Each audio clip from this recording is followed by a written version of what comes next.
Hey guys, this is Preeti. Welcome back to my channel. Guys, last video में हमने देखा Isaac को एक बहुत ही अजीब दिखने वाला इंसान बंदी बनाकर डंपिंग ग्राउंड, जिसे यहाँ पर क्रैक कहा जाता है, वहां ले गया। उससे पूछने लगा सैबत के रात उसके साथ और कौन था।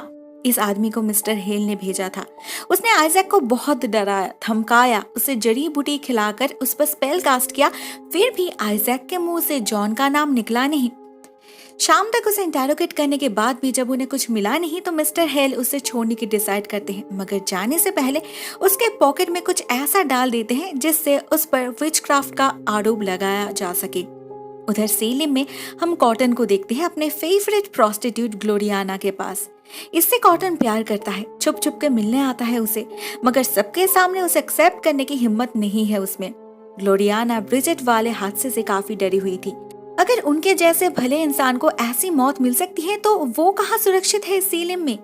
कॉटन उसे प्रॉमिस करता है कि वो उसे कुछ होने नहीं देगा। इसी बीच आइजैक सीलिम लौट आता है, स्पेल बाउंड हालत में। वो पागलों जैसे हरकतें कर रहा था। मिस्टर हेल आकर उसे अरेस्ट कर लेते हैं और जेल में डाल देते हैं। कॉटन उसकी हालत देखकर समझ जाता है कि उस पर स्पेल कास्ट किया गया है, मगर उसे उसके पॉकेट से वो विचक्राफ्ट वाली चीजें भी मिलती है, तो वो थोड़ा सा कंफ्यूज्ड हो जाता है। ये विच है या फिर विचक्राफ्ट का शिकार है। कॉटन डिसाइड करता है कि कल सुबह जब आइजैक सेंस में लौट आएगा तब उससे पूछताछ किया जाएगा। लेकिन मिस्टर हिल को तो कुछ ज्यादा ही जल्दी थी। वो उसी वक्त उससे बात करना चाहते थे, मगर कॉटन उन्हें रोक लेते हैं। मेरी को जब ये खबर मिलती है तो वो बहुत ज्यादा अपसेट हो जाती है, क्योंकि आइजैक उसका बहुत अच्छा दोस्त है और मिस्टर हिल ने इतने बड़े डिसीजन लेने से पहले उससे एक बार पूछा तक नहीं। असल में पिछले कुछ दिनों से मिस्टर हेल के साथ उसकी अनबन चल रही है, स्पेशली जॉन को लेकर। मिस्टर हेल एक ओल्ड विच है और मेरी न्यू। उन दोनों का काम करने का तरीका काफी अलग है, फिर भी मेरी उसे उसकी बात मानने पर मजबूर कर रही है। मेरी उसी रात अपने गार्डियन विच रोज से मिलने जाती है मिस्टर हेल की कंप्लेन करने, मगर रोज भी उसे यही बताती है कि मिस्टर हेल कुछ गलत नहीं कर रहे। इससे मेरी का टेंशन और बढ़ जाता है। पता नहीं कौन था आइजैक के साथ। उसे मिस्टर हेल से पहले उस आदमी तक पहुंचना ही होगा। तो वो उसी रात आइजैक की गर्लफ्रेंड एबिगेल के डिस्गाइज में आइजैक से मिलने जाती है। आइजैक को मैनिपुलेट करती है उस आदमी का नाम बताने के लिए, और आइजैक एबिगेल के प्यार में पागल आखिर बता ही देता है कि वो जॉन ऑल्डन था। मेरी को बहुत बड़ा झटका लगता है। अगर मिस्टर हेल को इसकी भनक भी लगी तो वो जॉन को मार डालेंगे। ये मेरी होने नहीं दे सकती। तो वो नेक्स्ट मॉर्निंग मिस्टर हेल के घर जाती है। कहती है उसने आइजैक से पता कर लिया है कि वो उस रात अकेला था, उसे लेकर टेंशन करने की जरूरत नहीं। फिर भी मिस्टर हेल उसे फांसी देने की जिद करते हैं, क्योंकि उनका ग्रैंड राइड का समय हो रहा है। अभी भी बहुत सारे सैक्रिफाइसेस बाकी है। मेरी उन्हें मना तो करती है, मगर उसे लग ही रहा था कि शायद मिस्टर हेल इस बार उसकी बात और नहीं मानेंगे। तो वो दूसरा रास्ता बनाती है। उसे पता था मिस्टर हेल अपने बेटी से अपने जान से भी ज्यादा प्यार करते हैं, तो मेरी एन को ही शिकार बनाती है। फिर से उस पर अपना काला जादू चलाती है। एन अपने आंखों से उस डॉल को गर्दन घुमाते हुए देखती है, एज इफ उसकी नजर उसे जला देगी। एन को दौरे पड़ने लगते हैं।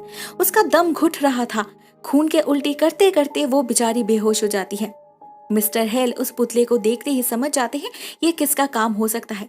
वो भागते हैं मेरी के पास, उसे रिक्वेस्ट करते हैं एन को छोड़ देने के लिए। बदले में वो आइजैक को रिहा कर देंगे बिना किसी ट्रायल के। मेरी यही चाहती थी। वो एन को रिलीज कर देती है। एन की तबीयत इंप्रूव करने लगती है और इधर आइजैक भी फ्री हो जाता है। उसे नहीं पता था कि इसके पीछे मेरी का हाथ है। उसे लगा जॉन ने ही सब कुछ किया, तो उसके दिल में जॉन के लिए एक इमेंस ग्रेटिट्यूड का जन्म होता है। मेरी भी कुछ हद तक रिलैक्स हो जाती है। अभी उसे सिर्फ जॉन को सेफ रखना है बस। लेकिन उसे तो पता ही नहीं इसी शहर में उसके लिए और एक खतरा वेट कर रहा है। रात के अंधेरे में हम मर्सी के पिता मिस्टर लुइस को देखते हैं अपने बीमार बेटी पर एक्सॉर्सिज्म करते हुए। एक्सॉर्सिज्म एक कैथोलिक रिचुअल है, इन प्यूरिटान्स के लिए एक बिग नो। मगर मिस्टर लुइस अपने बेटी की यह हालत और सहन नहीं कर पा रहे, इसीलिए वो रात के अंधेरे में चोरी छुपे ये लास्ट कोशिश कर रहे हैं। मर्सी काफी डरी हुई थी। वो और ज्यादा डर जाती है जब उसके पिता एक चाकू लेकर उसके तरफ आगे बढ़ने लगते हैं। मर्सी को लगा उसके पिता उसे मार डालेंगे उसके टॉर्मेंट को खत्म करने के लिए, मगर ऐसा नहीं था। हम देखते हैं मिस्टर लुइस मर्सी के पेट को काटते हैं और देखते ही देखते अंदर से बहुत सारे खून के साथ एक सांप निकल आता है। यही है विचेस फेमिलियर, जिसके जरिए मेरी उसे कंट्रोल कर पा रही थी। इसी के वजह से मर्सी बीमार थी। अभी वो जरूर ठीक हो जाएगी। इस सब से बेखबर मेरी अपना नेक्स्ट टारगेट सिलेक्ट कर रही थी। उसे लगा पहले की तरह वो मर्सी को फोर्स करेगी इस आदमी की तरफ पॉइंट करने के लिए और मर्सी भी वही करेगी, मगर उसे तो पता ही नहीं था कि मर्सी के ऊपर से उसका ग्रिप जा चुका है। वो और मर्सी को कंट्रोल नहीं कर सकती। मगर हाँ, भरे बाजार में एक सीन क्रिएट जरूर होता है। सबको लगता है मर्सी पर फिर से विचेस का हमला हुआ है। उधर हम जॉन को देखते हैं ग्रेवयार्ड में अपने पेरेंट्स के ग्रेव के पास। वहाँ उससे मिलने आती है एन। वो जॉन को कल रात के बारे में बताने लगती है, कल रात के अजीबोगरीब एक्सपीरियंस, सपने और वो क्रीपी डॉल, सब कुछ। वो अचानक बीमार पड़ी और अचानक ही ठीक हो गई। कहीं ना कहीं एन खुद भी फील कर रही थी कि शायद उस पे किसी ने काला जादू किया है। एन ये भी कहती है कि उसने अपने पिता को देखा है चोरी छुपे उसके कमरे से उस डॉल को ले जाते हुए। तो क्या उन्होंने ही ये सब किया है? जॉन को पहले से ही मिस्टर हेल पर शक था, अब तो उसकी बेटी भी कह रही है। जॉन इस बारे में कॉटन से बात करने जाता है। कॉटन भी हैरान हो जाता है ऐसे एक्यूजेशन से। तभी वहां उन्हें एक आदमी दिखता है जो ग्लोरियाना से कुछ ज्यादा ही चिपक रहा था। इस आदमी का नाम है विलियम। वो आज सुबह ही सीलेम आया है एक पार्सल रिसीव करने, जो यहाँ आने वाले एक शिप में है। मगर इन्फ्लुएंजा आउटब्रेक के कारण मेरी ने डॉक पर रोक लगा रखी है, इसीलिए विलियम को एटलीस्ट एक हफ्ता तक तो वेट करना ही पड़ेगा। ग्लोरियाना को उसके साथ देख कॉटन को बहुत गुस्सा आता है। वो उस पर हमला कर देता है और जॉन जाता है उसे रोकने। तभी जॉन जैसे उस आदमी को देखकर चौंक जाता है। वो कहता तो है कि वो उसे नहीं जानता, मगर ऐसा लग नहीं रहा था। इधर मर्सी मेरी के हाथ से निकल चुकी है जानकर सारे विचेस काफी टेंशन में पड़ जाते हैं। अगले पूर्णिमा के रात तक उन्हें 13 सैक्रिफाइसेस चाहिए ही चाहिए, नहीं तो ग्रैंड राइट कंप्लीट नहीं हो पाएगा। मेरी उन्हें अश्योर करती है कि मर्सी पर वो फिर से कब्जा कर लेगी, लेकिन ये मिस्टर हेल जॉन को लेकर कुछ ज्यादा ही परेशान है। उसे पता है जॉन को उस पर शक है। उसे जिंदा रखना सभी विचेस के लिए रिस्की हो सकता है, मगर रोज उल्टा उसे जॉन का भरोसा जीतने की सलाह देती है और मेरी को कहती है जल्द से जल्द मर्सी पर कब्जा करने के लिए। मेरी जाती है कॉटन के पास, उसे इधर उधर के बातों से भुलाकर मर्सी का ख्याल रखने के लिए कहती है। एक्चुअली उसे जानना था मर्सी उसके ग्रिप से आजाद कैसे हुई। कॉटन उसी वक्त जाता है मर्सी से मिलने और उसे मर्सी के पेट के घाव से पता चल जाता है कि मिस्टर लुइस ने क्या किया है। इधर मिस्टर हेल भी पूरी कोशिश कर रहे थे जॉन के साथ गुडविल मेंटेन करने की। वो उसी शाम अपने घर में जॉन के लिए एक वेलकम पार्टी अरेंज करते हैं, मगर फिलहाल जॉन किसी और ही झंझट में फंसा था। हम देखते हैं वो विलियम को चेस करता है और एक सुनसान जगह में ले जाकर उसे कॉर्नर करता है। कहता है जल्द से जल्द सीलेम छोड़कर जाने के लिए। यहाँ पर हमें पता चलता है ये दोनों एक दूसरे को बहुत पहले से जानते हैं, जंग के समय से। ये लोग किसी सीक्रेट के बारे में बात कर रहे थे, जॉन का सीक्रेट जो उसे बर्बाद कर सकता है और जो ये आदमी प्रॉमिस करता है अपने साथ सेफ रखने का। मगर जॉन को तो पता ही नहीं चलता कि उनका ये पूरा कन्वर्सेशन टिटूबा ने सुन लिया है। शाम होते ही सभी मिस्टर हेल के घर की तरफ निकल पड़ते हैं पार्टी अटेंड करने, मेरी और टिटूबा भी। और उनके निकल जाने के साथ साथ हम जॉर्ज को देखते हैं एक बहुत ही अजीब काम करते हुए। वो एक नीटिंग नीडल से खुद को जख्मी करके उस खून से कागज पे कुछ लिखने लगते हैं। उधर विलियम बीच रास्ते में मेरी को रोक के उससे शिप में जाने की परमिशन मांगता है, जो मेरी नहीं देती। मजबूरन उसे भी घर के अंदर जाना पड़ता है जॉर्ज का परमिशन मांगने। जॉर्ज उसे परमिशन तो नहीं दे पाता, सिर्फ एक कागज देता है जिस पर लिखा था विच, वो भी खून से। दूसरी तरफ पार्टी में मिस्टर हेल जॉन को बहुत पैम्पर करते हैं। इवन प्राइवेटली उससे ये भी शेयर करते हैं कि उनके बेटी पर किसी विच ने कर्स डाला था। मगर इतना कुछ करने के बाद भी उसे जॉन का ट्रस्ट नहीं मिलता। इसी पार्टी में कॉटन भी आया था। वो मेरी को इन्फॉर्म करता है कैसे मिस्टर लुइस ने मर्सी का पेट काट के उसका एग्जॉर्सिज्म किया है। मेरी को अपना जवाब मिल चुका था। यही तो वो समझ नहीं पा रही थी कि उसकी फैमिलियर मर्सी के पेट से निकल कैसे गई। उसे तो सिर्फ मेरी ही बाहर बुला सकती है। वो घर भागती है जल्द से जल्द फिर से अपनी फैमिलियर को मर्सी के शरीर में भरने के लिए, लेकिन घर में उसके लिए वेट कर रहा था विलियम। वो मेरी को वो कागज दिखाता है और धमकाता है कि अगर मेरी ने उसे शिप में जाने का परमिशन नहीं दिया तो वो सेलेम वालों को जॉर्ज का ये कागज दिखा देगा।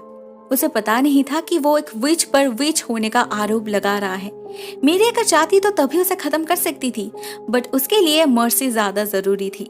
वो विलियम को परमिशन दे देती है। उसे लगा एक मामूली इंसान को एक मामूली पार्सल ही तो चाहिए, लेने दो उसे। लेकिन उसे नहीं पता ये कोई मामूली पार्सल था ही नहीं। विलियम को रोज ने भेजा था इस पार्सल को लाने के लिए एक विच ने मेरी से छुपाकर, तो इसमें कुछ तो स्पेशल होगा। टिटुबा को डर था ये आदमी सेलेम में मेरी के खिलाफ शक पैदा कर सकता है, तो वो जाती है उसका काम खत्म करने। और इधर मेरी फिर से एक बार मर्सी पर हमला करती है। मर्सी को मैनिपुलेट करके उसके अंदर उस सांप को डाल देती है। अभी वो मेरी के इशारों पे नाचने के लिए फिर से एक बार तैयार है। हम विलियम को देखते हैं, वो शिप के अंदर जाकर उस पार्सल को बाहर ले आता है, मगर रोज तक पहुंचाने से पहले ही उसका सामना करता है जॉन। टिटुबा ने उसे भेजा था। जॉन को मैनिपुलेट करना उसके लिए कोई बड़ी बात नहीं थी। उसने सिंपली जॉन को जाके कहा कि इस आदमी ने मेरी को धमकाया है कि अगर उसे शिप में जाने दिया नहीं गया तो वो मेरी और जॉन के अफेयर के बारे में फॉल्स रूमर स्प्रेड करेगा। जॉन पहले से ही विलियम को लेकर डरा हुआ था। वो मेरे तक पहुंच चुका है जानकर उसके पास और कोई ऑप्शन नहीं बचा। वो विलियम को मार डालता है और उसके लाश को छुपाकर उस बॉक्स को लेकर घर आ जाता है। पूरी रात उसे खोलने की कोशिश करता है और बहुत मुश्किल से जब वो बॉक्स खुलता भी है तो उसके अंदर जॉन को एक एप्पल दिखता है, एक special kind of wooden Apple. उसे छूते ही जॉन को एक ग्रीम विजन आता है। उसे बहुत सारे लाश दिखती है, जैसे सेलेम में कोई प्लेग स्प्रेड हो चुका हो। जॉन ज्यादा कुछ तो समझ नहीं पाता, लेकिन उसे एक बहुत ही तगड़ा नेगेटिव वाइब आता है। उसे फील होता है ये एप्पल साधारण नहीं, इविल है। वो कॉटन को दिखाने ले जाता है और जब कॉटन अपने किताब में सर्च करता है तो उन्हें पता चलता है इस चीज का नाम है दी मैलम, और ये चीज सच में ही इविल है। इसका काम कहीं लिखा नहीं गया था, मगर विचेस के हर ग्रैंड राइड में ये मौजूद रहता है। इसका मतलब सेलेम में भी ग्रैंड राइड होने वाला है बहुत जल्द। कॉटन उसी वक्त सिलेक्ट मैन को इन्फॉर्म करने जा रहा था, मगर जॉन उसे रोक लेता है। कहता है अगर ये चीज इतनी ही इम्पोर्टेंट है तो विचेस जरूर इसे चुराने की कोशिश करेंगे, उन्हें जाल बिछाना चाहिए। उधर विचेस को पता लग चुका था जॉन के इस एडवेंचर के बारे में। दिन ब दिन वो उनके लिए खतरा बनता जा रहा था, तो ये एल्डर विचेस एक प्लान बनाती है। उन्हें पता था जॉन ने अपने सीक्रेट को छुपाने के लिए उस आदमी का खून किया है। जरूर यह सीक्रेट कुछ बहुत इंपॉर्टेंट होगा जो जॉन नहीं चाहता मेरी को पता चले। ये विचेस जॉन के इसी वीक पॉइंट को उसके अगेंस्ट यूज करने की डिसाइड करते हैं। एल्डर विचेस रात के अंधेरे में एक मीटिंग अरेंज करते हैं, जहां हमें पता चलता है सेलेम के होर हाउस में जो मालकिन है मैब, वो भी एक विच है। सभी मिलकर डिसाइड करते हैं कि इस राज को जानकर उसी के मदद से जॉन को सेलेम से बाहर भेजना होगा। मगर जिस एक व्यक्ति को यह राज पता था वो तो मर चुका है। अब इस हालत में उनकी मदद सिर्फ एक ही विच कर सकती है, टिटुबा, क्योंकि सिर्फ उसे ही नेक्रोमेंसी की नॉलेज है। मिस्टर हेल नेक्स्ट डे टिटुबा से इस बारे में बात करते हैं। अब इस टिटुबा को पहले से ही जॉन ऑल्डन पसंद नहीं था। वो मेरी को कमजोर बना रहा था, तो उसे भगाने में टिटुबा मदद जरूर करेगी। वो नेक्स्ट डे क्रैग में मिलने की प्रॉमिस करती है। दूसरी तरफ मेरी को पता चलता है मर्सी ने खुद पर काबू करना सीख लिया है। उसने उस सांप को भी फिर से बाहर निकाल लिया है और वो मेरी की असलियत सभी को बताने की थ्रेड भी देती है।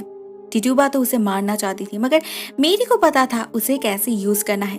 वो मिलने जाती है मर्सी से, उसे ऑफर देती है अपने साथ काम करने का।